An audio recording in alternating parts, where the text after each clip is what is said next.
নমস্কার, দেখছেন talk to Bangla. আমি অভিষেক রয়েছে আপনাদের সাথে। এই মুহূর্তে যে খবর নিয়ে উপস্থিত হয়েছি, শিক্ষকদের একদম রাস্তায় ফেলে মারল পুলিশ। এই ছবি আজকে স্তব্ধ করে দিয়েছে পশ্চিমবঙ্গকে। তার কারণ, যে শিক্ষকরা 2016 সালের নিয়োগে কোনো ধরনের কোনো দুর্নীতি হয়েছে এমন নির্দেশে যাদের চাকরি গিয়েছে, গত 3রা এপ্রিল সুপ্রিম কোর্টে একদম সুপ্রিম রায় যাদের চাকরি গিয়েছে, সেই শিক্ষকরা আজকে কসবায় ডিআই অফিসে তাদের ডেপুটেশন জমা দিতে এসেছিলেন এবং সেই ডেপুটেশন জমা দিতে গিয়েই একদম রাস্তায় বসে তাদেরকে আটকে দেওয়া হয়, একদম ডিআই অফিসে ঢুকতে দেওয়া হয়নি। এবং তার পরবর্তীতে আমরা যেটা দেখতে পাই, একটা বেনজির ছবি, সেটা কিন্তু অবশ্যই অবাক করেছে এবং সমাজকে একটা প্রশ্ন চিহ্নের মুখে এনে ফেলেছে যে শিক্ষকদের লাথি মারছেন উর্দিধারী পুলিশ। এটা কি তাদের প্রাপ্য ছিল? এরা প্রত্যেকেই কেউ এমএ পাস, কেউ পিএইচডি হোল্ডার, কেউ এমফিল পাস করেছেন, বিএড পাস করেছেন। তার পরবর্তীতে তারা শিক্ষকতায় তাদের যোগ্যতা প্রমাণ করে চাকরি পেয়েছেন। কেউ কেউ ঘুষের মাধ্যমে চাকরি পেয়েছে, হয়তো কেউ কেউ কোনো না কোনো দুর্নীতির সঙ্গে যুক্ত হয়ে চাকরি পেয়েছে হয়তো। তাই জন্যে আজকে এদের লাথি পর্যন্ত খেতে হচ্ছে পুলিশের কাছে। একদম বেধড়ক লাঠি পেটা করেছে প্রথমে পুলিশ এবং তার পরবর্তীতে তাদেরকে একদম লাথি মারতে দেখা গিয়েছে কসবায়, একদম ডিআই অফিসের সামনে। বিশাল পুলিশ বাহিনী মোতায়েন হয়েছিল সেখানে। আমরা গিয়েছিলাম কভার করতে, সেই ছবি আপনারা দেখুন।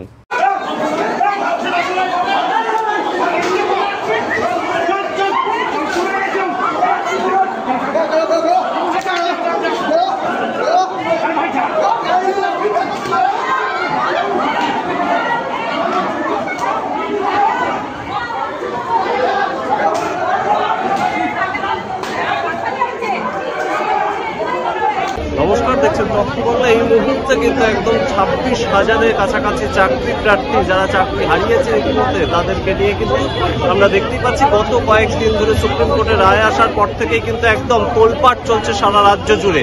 এবং আজ একদম ডিআই অফিস, একদম কলকাতার ডিআই অফিসের কাছে এসে কিন্তু যারা চাকরি হারিয়েছেন তারা কিন্তু একদম বিক্ষোভে বসেছেন। এবং সেই জায়গাটাই কিন্তু সবচেয়ে গুরুত্বপূর্ণ, যে মুখ্যমন্ত্রীর সাথে কথা বলার পরেও কিন্তু কোনো ধরনের কোনো সুরাহা পাওয়া গেল না এখনো পর্যন্ত। এবং সেই জায়গাটাই কিন্তু একদম বিক্ষোভ দেখাতে এসেছিলেন তারা। এবং তাদের যেটা অভিযোগ, এখানে কিন্তু একদম পুলিশ লাঠি চার্জ করেছে যারা চাকরি হারিয়েছেন তাদের ওপর। এবং সেই যে অভিযোগ, সেটা কিন্তু এখনো পর্যন্ত আমরা কিন্তু দেখতে পাচ্ছি বিশাল পুলিশ বাহিনী এখানে মোতায়েন রয়েছে। এবং ভেতরের ছবিটা একবার দেখানোর চেষ্টা করবো। বিশাল পুলিশ বাহিনী আপনারা দেখতেই পাচ্ছেন, একদম ডিআই অফিসের মধ্যে একদম বিশাল পুলিশ বাহিনী দিয়ে কিন্তু একটা আটকে রাখার চেষ্টা। এবং সেই জায়গাটাই কিন্তু সবচেয়ে গুরুত্বপূর্ণ আজকে, যে যেখানে চাকরি হারা একদম 26,000-এর কাছাকাছি মানুষ চাকরি হারিয়েছেন সারা পশ্চিমবঙ্গ থেকে। 2016 সালের এসএসসি পরীক্ষার যে দুর্নীতি সামনে এসছে এবং 3রা এপ্রিলের যে সুপ্রিম কোর্টের রেজাল্ট, তার পরবর্তীতে কিন্তু এই একদম বিক্ষোভে ফেটে পড়েছে। বিভিন্ন জায়গায় আমরা দেখতে পেয়েছি যে বিভিন্ন সমাবেশ কর্মসূচি তারা নিয়েছেন এবং তার পরবর্তীতে মুখ্যমন্ত্রীর সাথে কথা বলার পরেও তারা কিন্তু সন্তুষ্ট নন। তারা কিন্তু বলছেন যে প্রতিশ্রুতিতে কোনো ধরনের কোনো ইঙ্গিত পাওয়া যায়নি যে এর মাধ্যমে কোনো সুরাহা হতে পারে। তাই জন্য আজকে একদম ডিআই অফিস, একদম বোসপুকুরের যে ডিআই অফিস কসবা থানার পাশেই, সেখানে কিন্তু তারা এসে বিক্ষোভ কর্মসূচি তাদের প্রদর্শন করছেন। আপনারা দেখলেন সেই ছবি, একদম বেনজির ভাবে পুলিশ লাঠি পেটা করছে শিক্ষকদের এবং যারা একদম তাদের দাবিটা ডিআই অফিসে জানাতে এসেছিলেন। পুলিশের অবশ্য এই ক্ষেত্রে বক্তব্য, পুলিশের ওপর আক্রমণ হয়েছিল এবং তার একটা প্রত্যুত্তরে পুলিশ বাহিনী কিছুটা একটা আঘাত করেছে তাদেরকে। কিন্তু যে ছবিটা আমরা দেখেছি, একদম বিশাল পুলিশ বাহিনী মোতায়েন ছিল এবং ডিআই অফিসকে কার্যত একদম ঘিরে রেখেছিল, ঘেরা টোপে রেখেছিল পুলিশরা। এবং পাশেই কসবা থানা আমরা জানি, সেখানেও বিশাল পুলিশ বাহিনী মোতায়েন ছিল। এবং এই যে আজকের ছবিটা, এই যে সারা দিনের একটা বিতর্ক তৈরি হয়েছে, যেখানে অভিজিৎ গঙ্গোপাধ্যায় প্রাক্তন বিচারপতি বর্তমান সাংসদ, তিনি তার যাওয়ার কথা ছিল বিকাশ ভবনে, ব্রাত্য বসুর হাতে চিঠি পৌঁছে দেওয়ার কথা ছিল, যেটা ব্রাত্য বসু গতকাল বলেছিলেন যে একদম মুখ্যমন্ত্রীর কাছে তিনি পৌঁছে দেবেন। সেই চিঠি আমরা দেখি একদম এই কসবার ঘটনার জন্য একদম অভিজিৎ গঙ্গোপাধ্যায় সেই চিঠি ছিঁড়ে ফেলেন সংবাদ মাধ্যমের সামনে। এবং আজ কিন্তু একদম সমাজ মাধ্যম থেকে শুরু করে সংবাদ মাধ্যম প্রত্যেকের সামনেই এটা একটা লজ্জার পরিস্থিতি, এটা একটা লজ্জার ছবি উঠে এসেছে। যারা সমাজ তৈরি করেন, যারা আমাদের সবাইকে ছোটবেলায় পড়িয়েছেন, যারা আমাদের শিক্ষক শিক্ষিকা, যাদের স্থান সবার ওপরে, তাদেরকে পুলিশের কাছে মার খেতে হচ্ছে, রাস্তায় ফেলে পুলিশ তাদের পেটাচ্ছে।